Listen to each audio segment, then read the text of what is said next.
This is our look at good week or bad week, Trump edition. Political consultants Shermichael Singleton and Nicole Berener-Schmitz joins me now to decide whether or not it has been a good week or a bad week for the 45th president. So I do want to start with you, Nicole. Your take on the week. I'm not really good at math, but I count 78 charges. I mean, look, it's all relative. I think it's a bad week overall for President Trump. What you just showed was even in an electorate that seems to be willing, his base, that seems to be willing to nominate him no matter what is happening. The majority of Republicans said if he's convicted, they're not going to vote for him. The majority of independents already say that they're not going to vote for him. And he did have something touch him once. The American public in 2020 said, we don't want this man to be president anymore, and sent him out of the White House. Now, he seems to think it's a great week because for him, it's the way to continue to raise a lot of money and stay in the spotlight. It's all anybody talked about this week. And he continues to have a base that strokes his ego and cheers him on. Okay, all anybody talks about, but Shermichael, I mean, just talking about him it's not necessarily put him in office. And I mean, we're still really not even in the primaries yet. Well, we are, but when we see this polling, what do you think? I mean, look, what it indicates is that every time a new indictment comes, the former president sees his polling numbers increase. And everyone else, including the #2 contender, Florida Governor Ron DeSantis, sees his numbers decrease. And so I think this is a good thing for Donald Trump. It's a bad thing if you're the Republican establishment, however, because many of them were hoping that Ron DeSantis would be their candidate, and he's turned out to be a lackluster candidate. Maybe he's better off fighting Disney down in Florida. I'll say this quickly.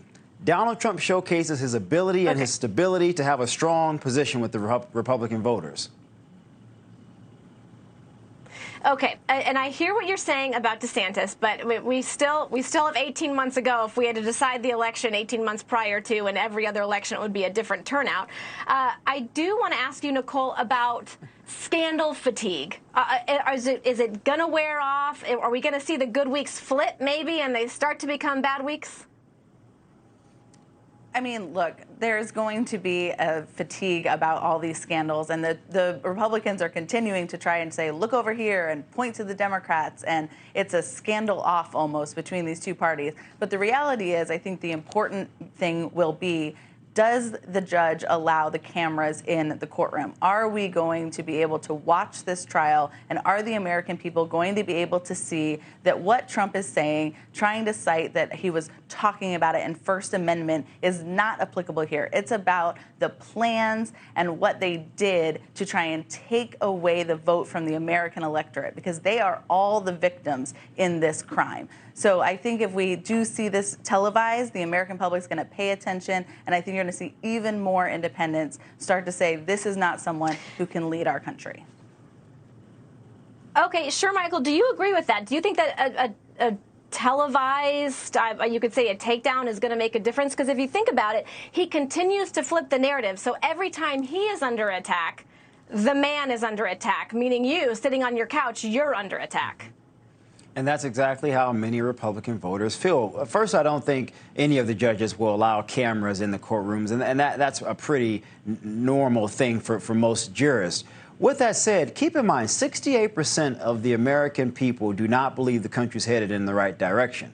A significant percent of Americans think President Biden is too old. A lot of them don't have faith in Vice President Kamala Harris. And despite some indicators that the economy is getting better, the Fed chief continues to raise interest rates. He just raised them another 0.75 basis points. That impacts people's bottom line. So the question isn't whether or not they like or dislike Donald Trump. It's how much money is in your bank account. Yeah, you may have a job, but actually, are you making more money to pay for your basic necessities? That is what's going to be front and center in 2024. You know, Nicole, I heard Shermichael bring up a good point. He brought up the vice president. Boy, I've seen more from her over the past week than I've seen in the past 2 years. Well, look, President Biden's been on vacation this week, and he is doing what we see presidents do, which is rolling out their surrogates all over the country. She joined Gina Raimondo, the Secretary of Commerce, yesterday in a speech. She was very present this week, out and about and touting what the Biden administration knows they do need to talk to the American people about. Thanks for watching. Go to newsnationnow.com to find NewsNation on your television provider. And don't forget to subscribe. Click the red button to get more of NewsNation's fact-driven, unbiased coverage.